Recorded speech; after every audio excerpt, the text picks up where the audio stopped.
for a fact that Israelites were enslaved by Egyptians who are black. And we know for a fact that Israel was a black nation. It still is a black nation. So Israel enslaved by a black nation, Egypt. Then Israel was enslaved by the Philistines, the Canaanites, the Babylonians, all black nations. It just so happened that this last enslavement, Europeans were involved with the tall ships and brought them to Brazil, brought them to the US, UK. So, yes, you could say the Europeans was Israel's enemy. But Israel's enemy was also the Canaanites, the Philistines, the Egyptians, and so on and so on. And there were black nations. So is it really a color thing? Or is it about truth and lie? I want to give all the praises and the honor to Yahweh Bahashem, Yahweh Shah Bahashem, Rucha Ha Kodash, and double honors to the elder apostles and elder bishops of Great Millstone. Honors and sincerity, and a salute to you, brethren, you followers of the truth, whoever you may be, even you few sisters, and shalom to the elect. So anyway, there was a brother that comes down, at least does his part. He comes to the camp, he helps out, does the best he can. He shared it with another brother to give to me, and it's like I can't remember the brother's name, but the important thing is we got this video, and I don't know if anyone did videos off it. Looks like another brother from maybe another camp. I'm not sure who this is. Channel is called Face the East. It says listen to it again. Wake up, right? So I don't know who this is technically, but it's definitely information, good information, and well-known edification, So anyway, I just want to touch on this really because John 6:63 says, the spirit that quickeneth the flesh profiteth nothing. So we understand at once upon a time when Edom came on the scene, yes, it was significant. But now, through the Most High mixing and doing what he did, it's still the spirit of the man, the race is of the seed. And I'll go into some etymology. We'll probably go into some commentary, go into some scriptures in a very short time, just to try to make the point that it's we understand that the rulers of darkness tries to keep the color thing going so they can keep the narrative of who they are and separate themselves.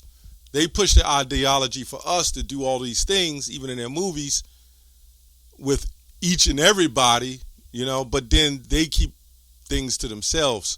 So, to go into that, this man made a good, valid point. Hell, I don't even know who he is. He could be an Israelite. I don't know. Or he could just be a regular white man. I'll title it that. But this person, whoever he is, says that it's not about skin color. He brought out the fact that the Israelites were so-called black, the Egyptians were so-called black, right? And it's crazy how when you look at the movie with Charlton Heston, when you look at the old movies of Egypt and the Israelites, they had a bunch of even white Egyptians, right? And the Israelites being white, but they threw a couple of black Egyptians in there. Now, it is true that Egypt got taken down by Ptolemy at a particular time, but you still got to know the majority of of Egypt was so-called a darker nation, right? So you can't say that all nations, through his supremacy, all nations was white. So you got to understand that when Israel had its beefs with other nations, it was never about so much skin color. Now we know Ham, what he looked like, but it was never really so much about skin color.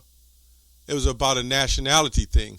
But see, with them, they can use it and show it in their movies as not being about skin color. They'll have, if they made a movie on the Israelites And the Canaanites, then they would hire a bunch of cast of so-called black Jake, right?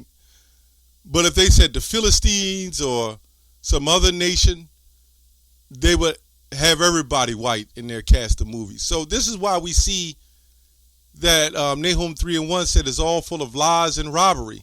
Even though you might say, and a lot of our people say, it doesn't matter about skin color or skin tone, which in a sense it doesn't, but it does matter about nationality. So when you start getting tired of the oppressive part of the skin color, then you start saying, well, it don't matter. We all one. We all bleed the same. When it was never the same. We all do bleed, but we all different groups of people. Even when you go to your job application, you'll see black, white, Hispanic, green, whatever the hell you are. So let's go to the commentary in Exodus 11:7. It says, will a dog move his tongue against man or beast? How the Lord doth put a difference, I'm just quoting, between the Egyptians and Israel. So it wasn't that the Egyptians was the Egyptians was black and the Israelites was white, and the Lord put a difference between the skin color. The difference came between the beliefs and the nationality.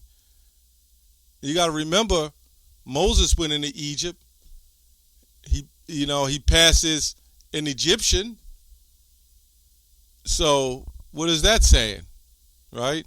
It says that ye may know that the Lord doth put a difference between Egyptian and Israel. This is a commentary from Gill's exposition. It says, the Egyptians and Israel, by preserving them and theirs, when the firstborn of Egypt was destroyed, and by causing stillness and quietness among them, there was a hideous outcry and doleful lamentation among the Egyptians. And by bringing Israel quietly out from among them, none offered to give the least molestation. So you had the, which we can't say in these videos, you have a group of nationality of people who took on the identity of being those people of the Bible, and this is why they concoct a story or a movie for you to believe and see it was them.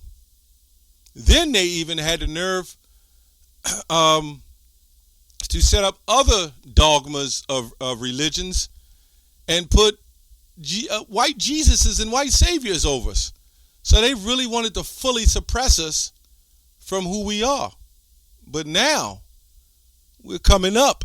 The truth is out, and there's nothing they could do about it.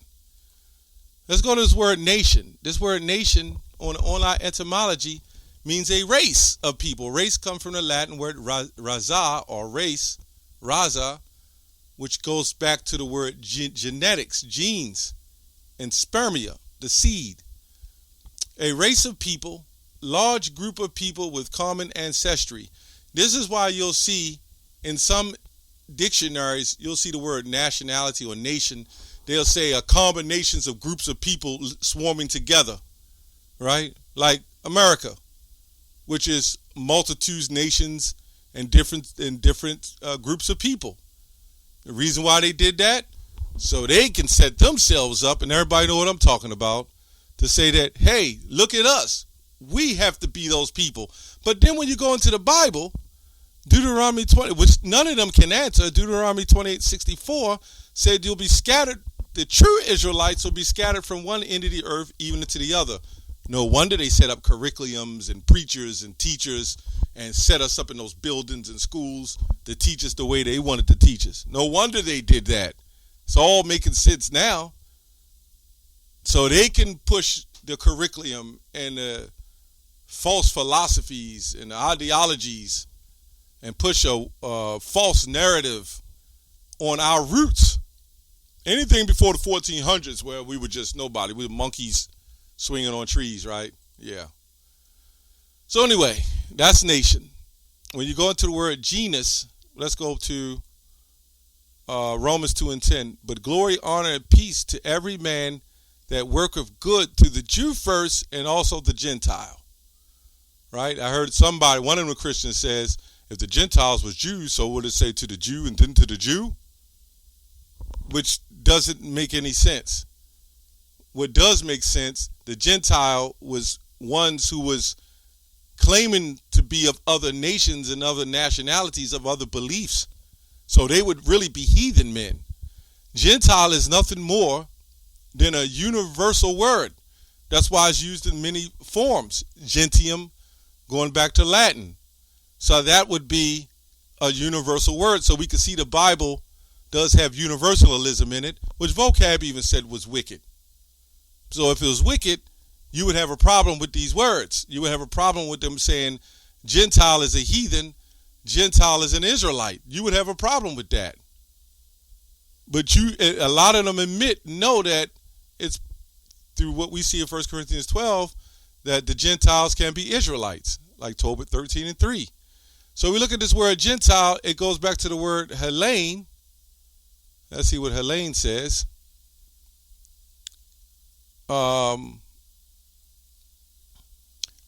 Which is also used as Greek. Greek is another, whether Jew or Greek. Right here it says Jew or Gentile. It's used the same. It used the same number, right? It used the same pronunciation, same transliteration. Goes back to ethnos, which means a multitude living together. Company, troop, or swarm, a multitude of individuals of the same nature, right? Or genus, a tribe or nation. In Old Testament, nations not worshiping the true gods, pagans.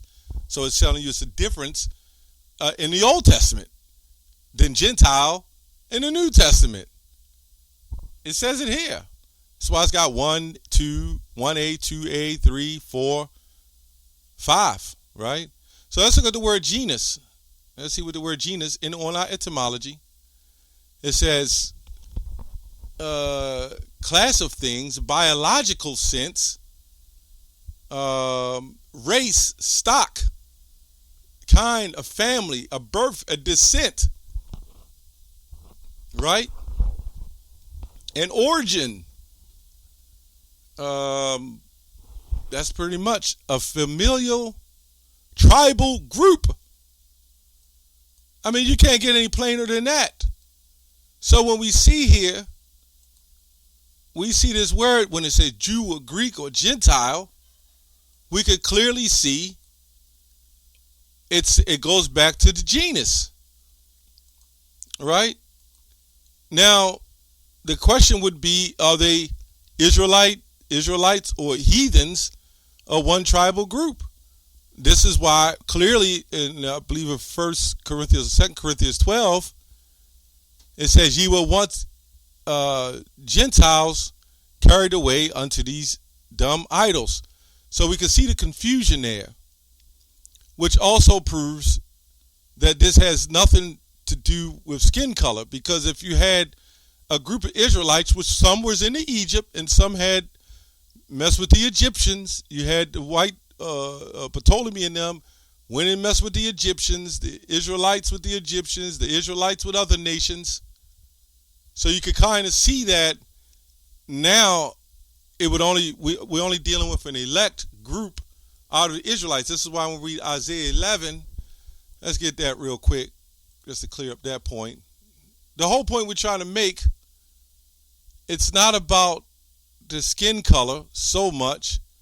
So you can't say that it's the people of the Bible are all white people. They want to push the narrative that it was a black and white thing. So when you see Moses, who had the woman, and it would look like an Ethiopian woman with a white man. This is what they push. And you people aren't smart enough to see it, but you people are the main ones say it ain't about skin color. But these people are pushing that. These wicked rulers are pushing that, man. So they make you think Moses and the heathen woman, they were an interracial couple, and they were. Interracial don't have nothing to do with skin color. It can play a factor, but it's not always that. It's nationalities. And everybody knows it except Western culture. Americans are the only ones don't know that, for the most part. You go into Africa, talk to any African. They say, oh, we got different tribes. We got different beliefs. Why? Because it's different nationalities. We the only people think like that. Even up in China, you have North Korea, and although it all split, but you have Ammon and Moab. You have different tribals amongst the so-called Asian people. You have different tribals amongst, so-called black people. Of all people, there's different tribes, so to speak. You got Amalek, you got Edom, which they all pretty much, a part of that stock of Genesis 25 and 25.